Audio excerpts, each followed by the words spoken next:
Yes, now we are discussing about services. In that today we are discussing about sell print and demand posters, greeting cards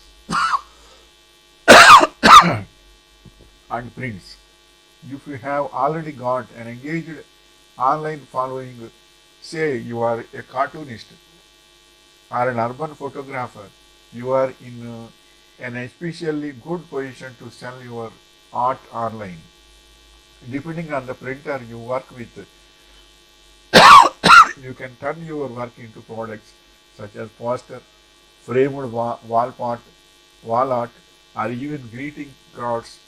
There are plenty of low-cost digital templates and mock-up generations like Placeit that you can use to showcase your products without having to print out each item and conduct your own photo shoots. So it will be very nice to you if you start a printing on-demand posters, greeting cards and prints.